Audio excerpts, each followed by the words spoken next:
An Tag 10.827 fahren Melina und ich mit Marius und Anni ins Taunus Wunderland, einer der wenigen Freizeitparks im so dicht bewohnten Rhein-Main-Gebiet.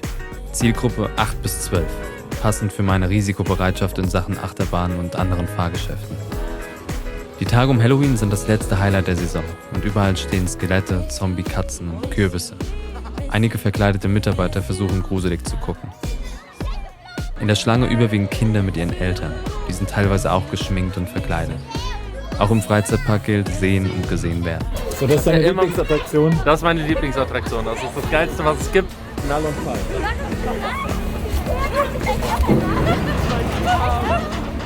Das fahren wir noch ein paar Mal. Unserem heutigen Testflug. Ich bin ja so aufgeregt.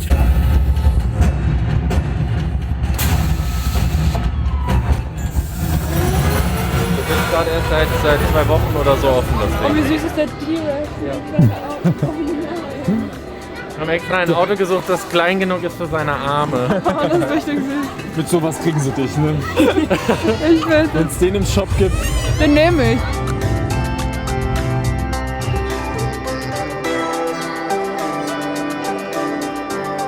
In so einem Park treffen sich alle möglichen Arten von Menschen, weil nichts vergleichbar ist und die Eintrittskarten gerade noch erschwinglich für die meisten. Team hinten. Das alles macht es schon interessant. Das ist nur ein Kettenkarussell. Das Das, war kein Kettenkarussell. ja, aber das geht noch nicht mal hoch oder so. Das geht hoch, siehst du? Hättest du mich wieder falsch hochgefahren. Falsch informiert Aber jetzt wieder. mal ganz ehrlich.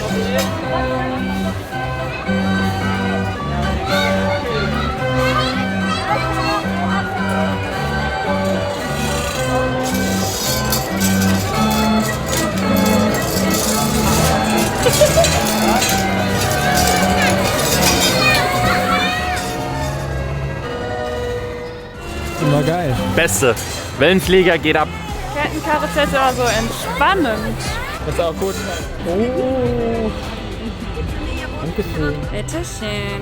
Das war vegan, aber mit Butter schmeckt es einfach besser. Ist oben drauf mit Butter. Nein.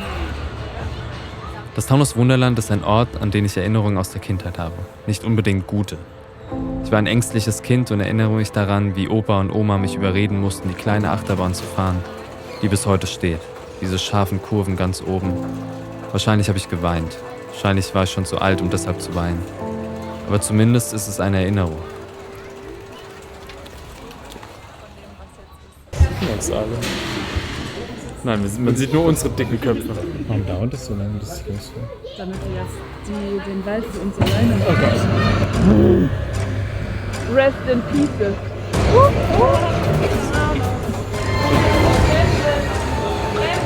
Wann kommst du? Oh. Ist das ein Rucksack?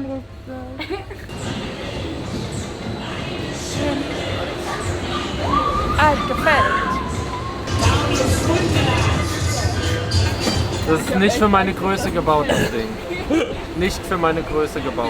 Sieht auch schon nicht safe aus. Oh, nicht safe? Ja, stimmt. Das hier ist glaub- alles safe. Das vorsichtig Ängstliche ist geblieben, zumindest wenn es um Fahrgeschäfte und Höhe geht. Ich kann der Technik nicht vertrauen, kann mich nicht in dem Adrenalin hingeben. Verkniffen halte ich mich an den Sicherheitsbügeln fest, bis es vorbei ist, egal ob Kinderachterbahn oder Silverstar. Wie kommt das? Warum sind die einen mutig und die anderen ängstlich? Hat das überhaupt mit Mut zu tun, sich in eine Achterbahn zu setzen? Bestimmt, aber es gibt natürlich ganz verschiedene Arten von Angst und Mut. Achterbahn und Freefall Tower sind nur eine davon. Ähnlich wie Bungee-Sprünge und Sprungtürme führen sie durch einen Rausch, ohne dass man selbst Risiko abschätzen muss. Vertrauen in die Umgebung und einfach fallen lassen.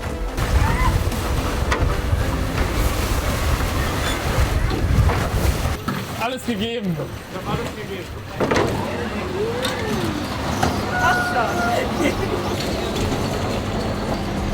Aber wie sieht es mit Ängsten aus, denen sich die meisten Menschen nicht mehr stellen müssen? Reale Ängste, die den eigenen Tod zur Folge haben können.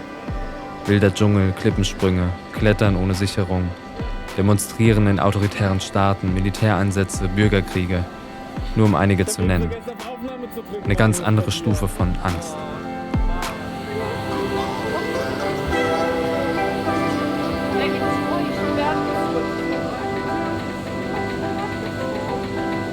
Das ist doch wieder das Highlight.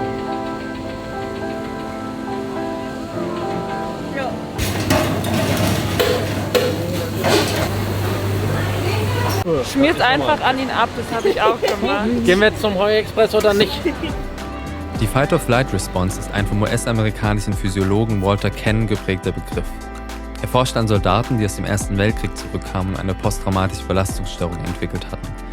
Die Kampf- oder Fluchtreaktion beschreibt die rasche körperliche und seelische Anpassung von Lebewesen in Gefahrensituationen als Stressreaktion. Oh, die klingen sogar. Ja.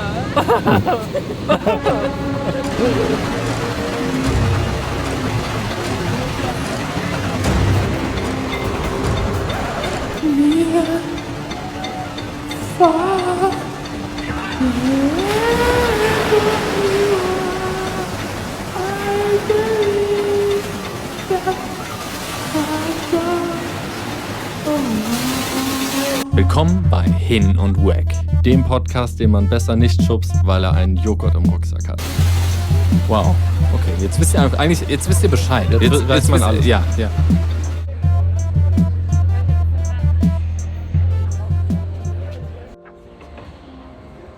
Adrenalin als überlebenswichtiges Hormon. Höhere Herzfrequenz, Blutdruckanstieg, Bronchialerweiterung, schnelle Energiebereitstellung, weniger Magen-Darm-Aktivität. Der Körper im Ausnahmezustand. Ein Ziel, nicht sterben. Jeffrey Alan Gray erweiterte 1988 Fight or Flight um Freeze, also Erstarren, und Fright, Schreck. Bei Freeze erhöht sich die Aufmerksamkeit und Bewegungslosigkeit tritt ein. Es gibt Hoffnung, übersehen zu werden.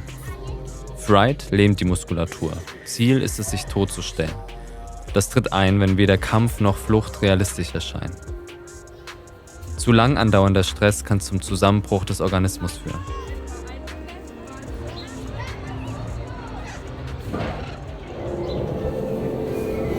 Oh Gott. Eieiei. Oh, Jurassic Park. Oh ja, oh, das ist ja Das ist richtig creepy.